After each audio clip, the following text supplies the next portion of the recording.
Healing. Healing is a process, something I learned that is very important when going through the stages of healing. You can't keep putting a band-aid over a scab. You can't keep putting a bandage over a wound. The wound might be so big that there is no bandage that can cover it up. You have to deal with the wound at the root of the problem. So what are you going to do? Let me give you an example for those who may not understand what I'm talking about. I'm going to give you a scenario. Say you see a child fall, the child cuts their leg and immediately starts to cry because it hurts. In return, they run to a parent, caregiver, or whomever they trust to console and clean up their wound to make it better.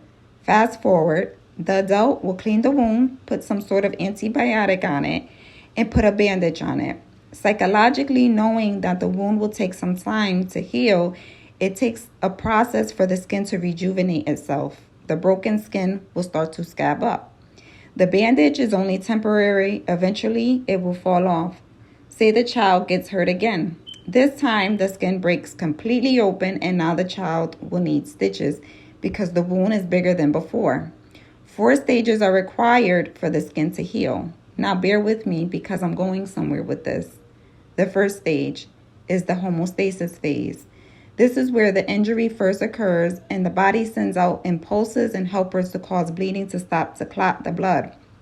Phase 2, the defensive inflammatory phase. This is where the body starts to focus on destroying bacteria and building up new skin tissue.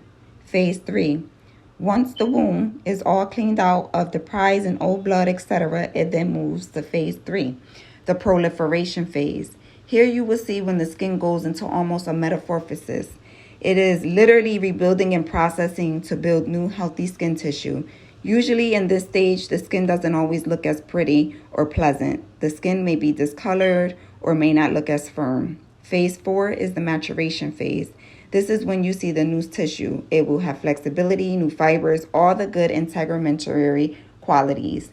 With all that being said, taking it into consideration, many of you have yet to have reached that place of healing in your life. Some of you may use alcohol, drugs, sex, money, vacations, shopping, and so many other things to fill that void of brokenness, or in other words, you try to numb the pain. But when it's all said and done, are you truly complete? Have you truly healed? Really ask yourself these things. This is something that doesn't happen overnight with just a bottle of Hennessy and popping pills or laying down with multiple men and women. When it's all said and done and you start to sober up, the problem, the brokenness will still be there.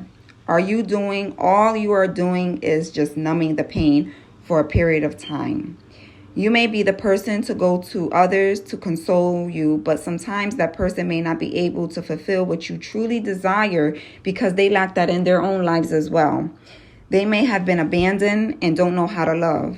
So now not only do you have yourself to heal, but you are trying to find ways to heal them as well. This is where you see a lot of times an argument starts, miscommunication, abuse, cheating, and so forth in relationships because that other person has never fully healed. You are picking with the scab and it's still bleeding. If you are an individual where no one taught you how to fully love or how to forgive and communicate, this will be a failed relationship and increased damage waiting to happen. This doesn't just relate to intimate relationships, but not healing properly can affect business and friendships as well. So who am I talking to out there today? The most beautiful thing I have grew to understand that no matter what mistakes and sinful behavior a person makes, God wants to love on you, but people are afraid to open up to him and think they have to be perfect. Please understand that none of us are. I have the solution for you today. Building what was broken can be fixed, but you have to give it to the one who can truly fix it. The only one that can get down to the deepest portion of your inner being. Allow God to start to mend you back together. You can go to people all day to talk to them, but be mindful that everyone you build a conversation with isn't always genuine and may not give you the appropriate advice. They may be in a place where they want to know your business just so that they can gossip. The person can be in a place of bitterness and may tell you the wrong things. How many of you out there have gone through this? I'm not saying it's not okay to talk to people because communication is important, but just